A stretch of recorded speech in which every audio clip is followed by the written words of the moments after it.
Hello everyone, this is Sunil Rana. I'm again with my YouTube channel Easy365 Learning, and in today's video we will discover how Exchange Online Protection stamps email headers and how it scans both incoming and outgoing emails. This session will also provide an in-depth exploration of the architecture of Exchange Online Protection. So let's review the presentation overview to see what topics we will cover today.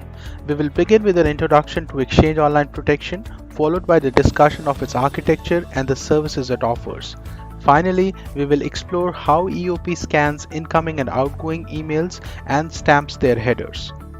So let's get started and see what Exchange Online Protection is. So Exchange Online Protection, or EOP, is the cloud-based filtering service that provides your organization against spam, malware, phishing, and other email threats. It's included in all Microsoft 365 organizations that have Exchange Online mailboxes, and by default protects Exchange Online cloud-hosted mailboxes. It also provides cloud-based email protection for your on-premise email environment in a standard on-premise scenario as a standalone license. It can also be configured to protect your messaging environment and control mail routing when you have a mix of on-premise and cloud mailboxes in a hybrid deployment. EOP runs on a worldwide network of data centers that are designed to provide the best availability. For example, if a data center becomes unavailable, email messages are automatically routed to another data center without any interruption in service. Servers in each data center accept messages on your behalf, providing a layer of separation between your organization and the internet, thereby reducing load on your servers. Through this high available network, Microsoft can ensure that email reaches your organization in a timely manner. EOP performs load balancing between data centers, but only within a region. So if you are provisioned in one region, all of your messages are processed using the mail routing from that region. If we talk about the EOP architecture or the services offered by EOP, so EOP uses multiple email filters to scan the emails. These filters are connection filter, anti-malware filter, transport rules or Mailflow rules, advanced threat protection or ATP or Microsoft Defender for Office 365, anti-spam or content filtering, and zero-hour auto purge. So when an incoming message enters EOP, it initially passes through connection filter, which checks the sender's reputation. Most spam is stopped at this point and rejected by EOP. Connection filter also performs directory-based edge blocking, that is DBEB checks. During this check, if the recipient is not found within Azure Active Directory, the email will be dropped and the sender will receive non-delivery report. It also checks the safe sender list or the email junk configuration settings for the user mailbox, and also checks the allow list and block list of the connection filter policy. If the connecting IP address matches an entry in the connection filter block list, email will be dropped. Then the message is inspected for malware by the anti-malware filter. So if the malware is found in the message or a message attachment, the message is delivered to quarantine. By default, only admins can view and interact with malware quarantine messages. But admins can create and use quarantine policies to specify what users are allowed to do to quarantine messages. The message continues through policy filtering, where it's evaluated against any Mailflow rules, also known as transport rules, that you have created. Microsoft Purview data loss prevention checks in EOP also happen at this point. And if you have enrolled for Advanced Threat Protection, which require a supported subscription, the email is scanned using Advanced Threat Protection policies, which include features like safe attachments and safe links that protect against email threats in real time. Then the message passes through content filtering, that is anti-spam or anti-spoofing filter, where harmful messages are identified as spam, high confidence spam, phishing, high confidence phishing, bulk, or spoof. You can configure the action to take on the message based on the verdict and what users can do to the quarantine messages using quarantine policies. A message that successfully passes all of these protection layers is delivered to the recipient mailbox. Finally, a zero-hour auto purge helps protect against harmful emails that may have already been delivered. ZAP continuously monitors for threats, and if a malicious email is identified post-delivery, it is automatically removed from the user's mailbox to prevent interaction with harmful content. Now, before we explore how Exchange Online Protection operates, and potential ways to bypass it, let's first break down the step-by-step process of email delivery in Exchange Online.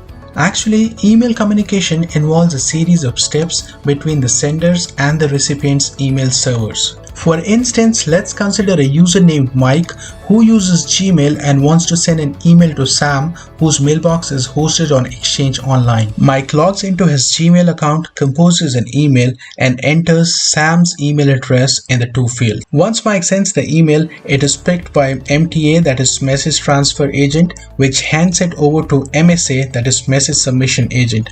Both MTA and MSA are services operating on email servers responsible for receiving emails from client applications and preparing them for further processing. Next, the SMTP service receives the email from Message Submission Agent, and at this point the SMTP server needs to deliver the email to sam@easy365learning.com, but it doesn't yet know where to find Sam. It only recognizes that it needs to contact the domain, that is easy365learning.com. Now what SMTP service does is it queries DNS or domain name service for information about this domain. The DNS consults its internal servers such as root hint server, top level domain server, authoritative name server, using iterative and recursive queries to direct the SMTP service to domain provider. Here the SMTP service can find the MX record for easy365learning.com, which specifies how to reach the domain. There are two possible scenarios for the MX record. It can point to a third-party filtering service like Proofpoint or Cisco Ironport, or it can point directly to Exchange Online Protection or EOP. If the MX record for Office365learning.com points to a third-party email filtering service such as Proofpoint, we need to create an inbound connector in Exchange Online to accept emails from this server. Along with an inbound connector, we also need an outbound connector to send emails from Exchange Online to the filtering service. In this case, the email will be delivered to the filtering service, which then routes it to the Exchange Online Protection via inbound connector. If, on the other hand, the MX record points directly to Exchange Online Protection, the email will be directly delivered to Exchange Online Protection. Now let's delve into how Exchange Online Protection scans this email. So when an email server processes an email, it adds some key information to the email header, such as the connecting IP address, the to address, the mail from address, and the return path. This header information is crucial during the scanning process by Exchange Online Protection or any email filtering solution. Once the email header is updated, the email server forwards the message to its outbound spam filtering server. This server performs checks based on outbound filtering policies and adds additional values to the header, including the spam confidence level that we call SCL, bulk confidence level or bulk compliant level that we call BCL, and DKIM signatures. Upon reaching EOP, the connection filter conducts several checks. It logs the connecting IP address in the X4Friend anti-spam report section of the email header, which can be added to allow or block list. The connection filter also performs directory-based edge blocking or DBEB checks if the recipient address isn't found in the Azure Active Directory and the email is dropped, and the sender receives a non-delivery report or NDR with error code 550.5.1.10, recipient not found. Next, the connection filter checks the allow and block list. If the connecting IP is on the block list, the email is discarded. If it matches the allow list, the header's IPv value is set to IPv:CAL, indicating that the message bypassed spam filtering due to being on the allowed list. Additionally, the connection filter performs safe list checks. Enabling the safe list feature means emails from trusted senders are not marked as spam. If a sender's IP matches Microsoft's safe list, the IPv value is set to IPv:CAL, the SCL will be set to -1, and SFA will be set to SFN. Lastly, the connection filter assesses the sender's reputation. If the sender's IP address has a bad reputation, the email is dropped. If it's not listed, the IPv value is marked as IPv:NLI with an X forefront anti-spam report. The next stage involves the anti-malware filter, which protects against viruses, spyware, and ransomware. The anti-malware policy scans email attachments or bodies for malware. If detected, the email is quarantined with only admins allowed to view or release those messages. If the message passes anti-malware checks, it is evaluated against transport rules, which define email flow policies based on conditions such as sender and recipient. Subsequently, the email is scanned using advanced threat protection policies, which require a supported subscription. ATP includes features like safe links and safe attachments that protect against email threats in real time. Under Safe Attachments policy, emails are moved to a virtual environment called the detonation chamber, where the attachments are scanned. If an attachment is safe, it is delivered. If not, it is rejected. Dynamic delivery allows users to read the emails while attachments are being scanned, whereas Safe Links feature rewrites URLs and scans them for malicious content. When a user clicks a link, Safe Links checks it before the website opens. If the URL is malicious, a warning page appears. After passing through all previous checks, the email is scanned by Spam Filter Agent (SFA), which assigns SCL and SFE values in the header to categorize the email spam level. Once the SFA completes its checks, it verifies SPF, DKIM, and DMARC, updating the email's header accordingly. If the email passes all the checks, it is routed to ExchangeOnline for delivery. Guys, I'll talk about SPF, DKIM, and DMARC in a separate video, but for now you can consider these terms as the authentication methods that help prevent spammers, phishers, and other unauthorized partners from sending emails on behalf of a domain they do not own. Once the email is delivered to the recipient mailbox, it is scanned against the inbox rules that the user might have created.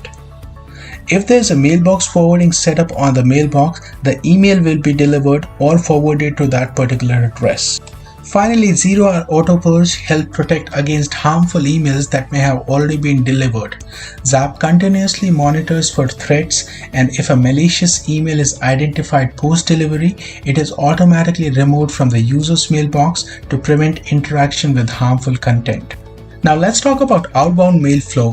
Think of an example where a recipient whose name is Sam is hosted on ExchangeOnline and is trying to send an email to internet. So that particular email will be first scanned by anti-spam outbound policies. During this check, the email is scanned against the settings and restrictions configured with an anti-spam outbound policy. Post this scan, if you have configured DLP policies or any other encryption methods, all these policies are applied on the email. Also on this level, the email is scanned for the transport rules. When this email passes above all checks, it is scanned by anti-malware policy or engines, and EOP will route that email to the internet. If there is any third-party email server or service like Proofpoint, the email will be routed through an outbound connector to that server and then sent to outside world. So let's conclude what we have learned so far. In today's session, we explored how Mailflow functions in ExchangeOnline. We also discussed the architecture of EOP and the multi-layered services it provides to effectively secure email communications. EOP employs various filtering methods such as connection checks, malware scanning, and advanced threat protection to ensure that only safe email makes it to your inbox. So that was all for today. Thank you so much, guys. Kindly subscribe the channel and hit the bell icon so that you will be notified about my forthcoming videos. Stay connected and have a great rest of your day.